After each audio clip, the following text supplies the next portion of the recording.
2025 ഇന്ത്യക്കുള്ളിൽ നടന്ന് അവസാനിച്ചു. എന്നാൽ ഇതിലെ പ്രധാനപ്പെട്ട കീ ഇവന്റ്സ് എന്തൊക്കെയാണെന്ന് നമ്മൾ ഇതുവരെയും അറിഞ്ഞിട്ടില്ല. എയ്റോ ഇന്ത്യയെ സംബന്ധിച്ച് ഇതിൽ പറയാൻ 1000 കാര്യങ്ങൾ ഉണ്ടെങ്കിലും ഇന്ത്യക്കും റഷ്യയ്ക്കും ഇടയിൽ വളരെ പ്രധാനപ്പെട്ട ഒരു കരാർ ഒപ്പുവെക്കാനുള്ള സാധ്യതകളൊക്കെയുണ്ട്.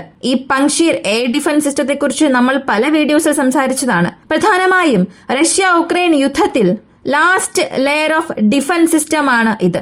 അങ്ങനെ ഇതിന്റെ പങ്ക് ഇത് 100% ചെയ്തിട്ടുണ്ട്. ഇത് ഡിഫൻസ് ചെയ്യുന്ന റേഷ്യോ ഏകദേശം 95% അത്രത്തോളം ഇംപ്രൂവ്ഡ് ആയിട്ടുള്ള ഒരു ഡിഫൻസ് സിസ്റ്റം. ഇപ്പോ ഈ ഒരു ഡിഫൻസ് സിസ്റ്റത്തെ ഇന്ത്യ വാങ്ങണം എന്നുള്ള ചില സംസാരങ്ങൾ വരാൻ തുടങ്ങിയിട്ടുണ്ട്. ഇതിന്റെ കൂടെ മറ്റൊരു ഞെട്ടിപ്പിക്കുന്ന കാര്യം ചെർണോബിൽ പവർ പ്ലാന്റ് അന്നത്തെ സോവിയറ്റ് യൂണിയന്റെ ഒരു ഭാഗമായിരുന്നു.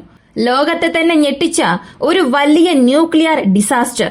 ഈ ആണവ നിലയത്തിൽ സീൽ ചെയ്തു വെച്ചിരിക്കുന്ന കൺഫൈൻമെന്റിന് മുകളിൽ ഒരു ഡ്രോൺ അറ്റാക്ക് നടത്തി. ഇത് ഗുരുതരമായ ഒരു പ്രശ്നമായി മാറാൻ തുടങ്ങിയിട്ടുണ്ട്. പതിവ് പോലെ ഉക്രൈൻ റഷ്യയെ കുറ്റപ്പെടുത്തുന്നു. റഷ്യ ഇതിനോട് യാതൊന്നും പ്രതികരിക്കുന്നില്ല.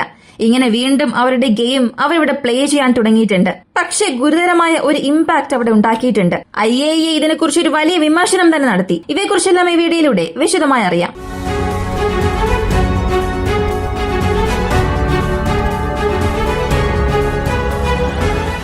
പങ്ഷീർ S1 surface to air missile system. പങ്ഷീറിനെ സംബന്ധിച്ചിടത്തോളം MS ഇങ്ങനെ ഒരുപാട് വേരിയന്റ് ഉണ്ട്. ഇപ്പോ ഈ ലേറ്റസ്റ്റ് വേരിയന്റ് S1 ആണ്. ഇതിൽ റഷ്യ നടത്തിയ അപ്ഗ്രേഡ് അല്ലെങ്കിൽ റഷ്യയുടെ പഴയ വേരിയന്റ്സിനും ഇതിനും ഉള്ള വ്യത്യാസം എന്താണെന്ന് നോക്കിയാൽ ഇലക്ട്രോ ഓപ്റ്റിക് ഇമേജിംഗ് എന്നത് പഴയ വേരിയന്റ്സിലുള്ളതിനേക്കാളും 360 ഡിഗ്രി കൂടിയിട്ടുണ്ട്. 5 കിലോമീറ്റർ മുതൽ 6 കിലോമീറ്റർ വരെയും ഇത് ഉയർത്തിയിട്ടുണ്ട്. അതായത് ആകാശത്തിൽ വളരെ ചെറിയ ഒരു ഡ്രോൺ പറന്നു വന്നാൽ പോലും അതിനെ ക്യാപ്ചർ ചെയ്യുന്നത്ര ഒരു അപ്ഗ്രേഡഡ് വേരിയന്റ് ആക്കി മാറ്റിയിട്ടുണ്ട്.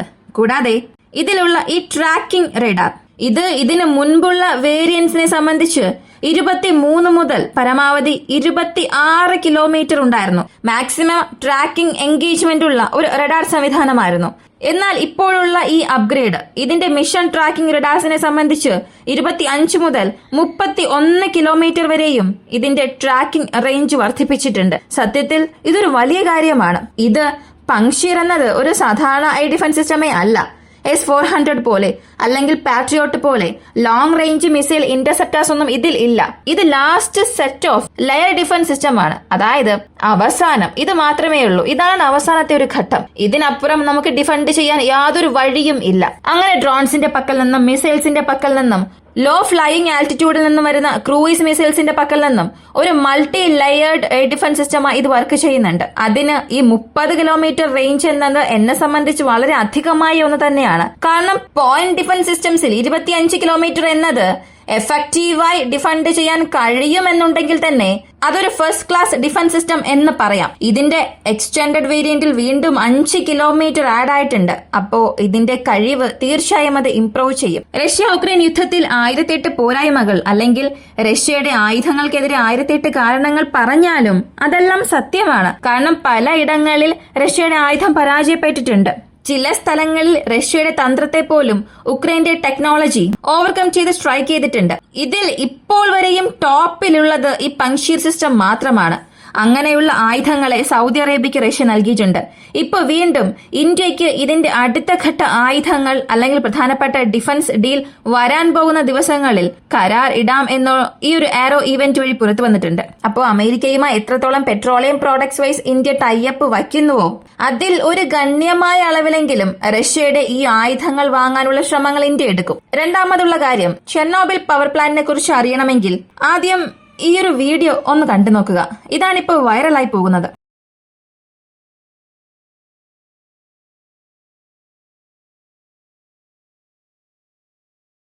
രാത്രി സമയത്ത് ഏതോ ബിൽഡിങ്ങിന്റെ റൂഫ് ടോപ്പിൽ ഒരു ഡ്രോൺ വന്ന് പൊട്ടിത്തെറിക്കുന്നത് പോലെ തോന്നാം. കാര്യം അറിയാത്തവരും അങ്ങനെ തന്നെ ചിന്തിക്കും. ഒരു ഡ്രോൺ ചെന്ന് ഏതെങ്കിലും ഒരു കെട്ടിടത്തിന്റെ മേൽക്കൂരയിൽ ചെന്ന് ഇടിക്കുന്നുവെന്ന്.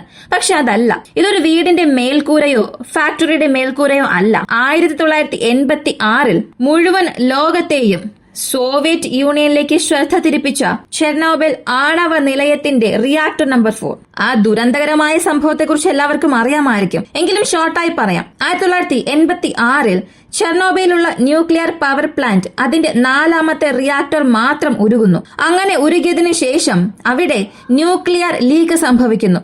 അതിന്റെ മുകൾ ഭാഗം പൊട്ടിത്തെറിച്ച് ആ പ്രദേശത്തെ ചുറ്റി റേഡിയേഷൻ പടർന്നതിന് ശേഷം എല്ലാവരും ചേർന്ന് പലരുടെയും ജീവൻ വരെ പണയം വെച്ച് ആ മെൽറ്റായ 4ാമത്തെ റിയാക്ടറിനെ മുഴുവനായും സീൽ ചെയ്യുന്നു. കാരണം അവിടെ ന്യൂക്ലിയർ വേസ്റ്റ് അധികമായിരുന്നു. ആണവ മാലിന്യവും ആണവ ചെയിനും എല്ലാം ആ സ്ഥലത്ത് വളരെ പെട്ടെന്ന് പടരാൻ തുടങ്ങി. അപ്പോ അതിനെ മുഴുവനായും സീൽ ചെയ്തു, അതും ഹെവി കോൺക്രീറ്റ് ഉപയോഗിച്ച്. അങ്ങനെ സീൽ ചെയ്തതിനു ശേഷം അവിടെ റേഡിയേഷൻ ലീക്ക് ഒരല്പം കുറഞ്ഞു. ഇന്ന് വരെയും IAEA ഡയറക്റ്റ് നിയന്ത്രണത്തിലാണ് അതുള്ളത്. അവിടെ IAEA പ്രധാനപ്പെട്ട ചില കൺട്രോൾ യൂണിറ്റ്സും ഉണ്ട്.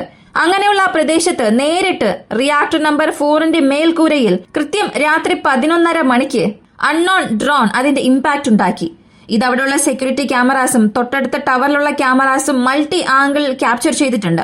ഓരോ ഫ്രെയിം ബൈ ഫ്രെയിമായി നിങ്ങൾക്ക് കാണിക്കാം. ഇത് പൊട്ടിത്തെറിച്ചതിനു ശേഷം ആദ്യത്തെ ഒരു അറിയിപ്പ് ഉക്രൈനിൽ നിന്നും വരുന്നു. നോർത്ത് ഈസ്റ്റ് സൈഡിൽ നിന്നും ഒരു ഡ്രോൺ വന്നു. ഞങ്ങൾ അതിനെ ഇലക്ട്രോണിക് ജാമിംഗ് വഴിയും ഞങ്ങൾ ഇന്റർസെപ്റ്റേഴ്സ് വഴിയും ഇന്റർസെപ്റ്റ് ചെയ്യാൻ ശ്രമിച്ചു. എന്നാൽ അതിൽ ഞങ്ങൾക്ക് യാതൊരു വിജയവും ലഭിച്ചില്ല. അതിന്റെ ഇമ്പാക്ട് കൃത്യം ആ ഒരു കോർഡിനേറ്റ്സിൽ തന്നെ ഉണ്ടാക്കിയെന്ന് ജിയോ കോർഡിനേറ്റ്സ് നൽകി. ഇതിന് റഷ്യയുടെ പക്കൽ നിന്നും ഇതുവരെയും യാതൊരു മറുപടിയും വന്നിട്ടില്ല. എപ്പോഴത്തെയും പോലെ ഈ രണ്ടിൽ ആരിത് ചെയ്തുവെന്ന് പുറത്ത് പറയാനും പോകുന്നില്ല. എന്നാൽ ഇന്ന് വരെയും 2022 റഷ്യ ഉക്രൈൻ യുദ്ധം ആരംഭിച്ചു. ഏകദേശം 3 വർഷത്തെ യുദ്ധത്തിൽ ഒരു തവണ പോലും റഷ്യ ഈയൊരു പവർ പ്ലാന്റിൽ ആക്രമണം നടത്തിയിട്ടില്ല. ഈയൊരു പവർ പ്ലാന്റ് എന്നല്ല, ഈ പവർ പ്ലാന്റ് ഉള്ള പ്രദേശത്ത് അതിന് ചുറ്റുമുള്ള പ്രദേശങ്ങളിൽ ഒന്നും റഷ്യ ആക്രമണം നടത്തിയിട്ടേ ഇല്ല. അപ്പോ ഇത് ആര് ചെയ്തിട്ടുണ്ടാകാം എന്നുള്ളത് ഇപ്പോൾ വരെയും ഒരു സംശയം തന്നെയാണ്. ഏത് രീതിയിലുള്ള ഡ്രോൺസ് ഇതിൽ ഉപയോഗിച്ചു എന്നുള്ളത് പോലും അറിയില്ല. ഇതൊരു വലിയ പ്രശ്നമായി തന്നെ മാറിയിട്ടുണ്ട്. ഇതിന്റെ ക്ലോസപ്പ് ഇമേജ് നിങ്ങളൊന്ന് നോക്കുക. ഇതിൽ നൽകിയിട്ട് ഈ കോൺക്രീറ്റ് എന്നത് അത്രത്തോളം കനമുള്ള ഒന്നായിരുന്നു. എന്നിട്ട് പോലും അതിന്റെ ഇൻസൈഡ് ഡാമേജ് ആയിട്ടുണ്ടാകാം എന്ന് വിഷ്വൽ ഫുട്ടേജ് കാണുമ്പോൾ തന്നെ മനസ്സിലാക്കാൻ കഴിയും. ഈ ഫ്രെയിം ഒന്ന് നോക്കുക. കൃത്യം മേൽക്കൂരയിൽ പൊട്ടിത്തെറിച്ചതിന് ശേഷം അതിന്റെ ഇമ്പാക്ട് ഒരടിയിലധികം ഉണ്ട്, വ്യക്തമായി കാണാൻ സാധിക്കുന്നുണ്ട്. ഫോട്ടോയിൽ കാണുമ്പോൾ തന്നെ ഇത്രത്തോളം അറിയുന്നുണ്ടെങ്കിൽ തീർച്ചയായും വിഷ്വലി ഇതിനേക്കാൾ അധികം ഡാമേജ് അവിടെ ഉണ്ടാക്കിയിട്ടുണ്ടാകും. IAEA അവരുടെ സ്റ്റേറ്റ്മെന്റിൽ വളരെ കർശനമായ ഒരു മറുപടി തന്നെ കൊടുത്തിട്ടുണ്ട്. നിങ്ങൾ അവിടെയുള്ള ജനങ്ങളുടെ ജീവനെ അപകടത്തിലാക്കുക മാത്രം അല്ല, യൂറോപ്യൻ ഭൂഖണ്ഡം ലോകത്തിന്റെ തന്നെ സമാധാനത്തെ നശിപ്പിക്കാൻ ശ്രമിക്കുകയാണ്. ഈ 2 വശങ്ങളിലും ആരാണ് ഇത് ചെയ്തതെന്ന് അറിയില്ല. എങ്കിലും ഇത്രത്തോളം വലിയ ഒരു നഷ്ടം ഉണ്ടാക്കാൻ കഴിയുന്ന ഡ്രോൺ ആക്രമണം ഇവിടെ നടത്തുന്നത് ഈ ലോകത്തിന് നന്മ നൽകുന്ന കാര്യമേ അല്ല. ഞങ്ങളുടെ മോണിറ്ററിംഗ് ടീം അവിടെയുള്ള റേഡിയേഷന്റെ അളവുകളെ കണക്കെടുക്കുകയാണ്. ഇപ്പോൾ വരെയും യാതൊരു പ്രശ്നവും ഇല്ല. എന്നാൽ ഇതിന്റെ ഡാമേജ് എത്രത്തോളം ഉണ്ടെന്നുള്ളത് ദിവസങ്ങൾ കഴിയുന്തോറും മാത്രമേ മനസ്സിലാവുകയുള്ളൂ. കാരണം ആ കോൺക്രീറ്റ് മുഴുവൻ ഡാമേജ് ആയിട്ടുണ്ട്. ഇനി ന്യൂക്ലിയർ മീറ്റേഴ്സ് ഉപയോഗിച്ച് ഇമ്പാക്ട് എത്രത്തോളം ഉണ്ടെന്നുള്ളത് കണ്ടുപിടിക്കാൻ കഴിയും. അപ്പോൾ ഇങ്ങനെയുള്ള പ്രശ്നങ്ങൾ ഉണ്ടാക്കുന്നത് ഏത് രാജ്യമായാലും അത് വളരെ മോശമായ രീതിയിൽ ശിക്ഷിക്കപ്പെടേണ്ട ഒന്നാണെന്ന് ഒരു കാര്യം പറഞ്ഞു. അവർ പറയുന്നതും സത്യം തന്നെയാണ്. ഇത് വളരെ വലിയൊരു പ്രശ്നം തന്നെയാണ്. ഈ നാശനഷ്ടം ഒരല്പം കൂടെ വർദ്ധിച്ചിരുന്നെങ്കിൽ, ആ കൺഫൈൻമെന്റിൽ എന്തെങ്കിലും ഒരു പ്രശ്നമുണ്ടായി അകത്തുള്ള ഈ റേഡിയേഷൻ എല്ലാം പുറത്തേക്ക് വരാൻ തുടങ്ങിയാൽ 1986 എത്ര വലിയ പ്രശ്നമാണോ ഉണ്ടായത്, വീണ്ടും അതുപോലൊരു സംഭവം അവിടെ ഉണ്ടാകും. അപ്പോ ഇവിടെ ആണവായുധ നിലയത്തിൽ ആരാക്രമണം നടത്തിയാലും ശരി, അതാരായിരുന്നാലും അവരെ ശിക്ഷിക്കേണ്ടത് അത്യാവശ്യമാണ്. എന്നാൽ ഇവിടെ സത്യത്തിൽ അത് ആര് ചെയ്തു എന്നുള്ളത് മാത്രമാണ് ഒരു ചോദ്യം. ഒരു പക്ഷേ ഉക്രൈൻ ഇതൊരു ഫോഴ്സ് പ്ലേ ഓപ്പറേഷനായി ചെയ്തതാണോ, അല്ലെങ്കിൽ റഷ്യ അറിഞ്ഞുകൊണ്ട് തന്നെ ഈ ഒരു യുദ്ധം അവസാനിപ്പിക്കാൻ ചെയ്യുന്നോ എന്നറിയില്ല. പക്ഷെ ഇപ്പോൾ വരെയും ഈ സ്ഥലത്ത് 2 വിഭാഗങ്ങളിൽ ആരും തന്നെ ആക്രമണം നടത്തിയിട്ടില്ല. എന്നാൽ ഇതിനു മുൻപ് വരെയും ഈ 2 വിഭാഗങ്ങളിൽ ആരും ഈ ഒരു പ്രദേശത്ത് ആക്രമണം നടത്തിയിട്ടില്ല. അതും പറയേണ്ടതാണ്. ഈ ഒരു വീഡിയോയെ കുറിച്ചുള്ള നിങ്ങളുടെ അഭിപ്രായം കമന്റിൽ പറയുക. ഇങ്ങനെയുള്ള വീഡിയോസിന് താല്പര്യമുള്ളവരാണ് നിങ്ങളെങ്കിൽ ഇപ്പോൾ തന്നെ നമ്മുടെ ചാനൽ സബ്സ്ക്രൈബ് ചെയ്യുക. മറ്റൊരു വീഡിയോയുമായി വീണ്ടും കാണാം.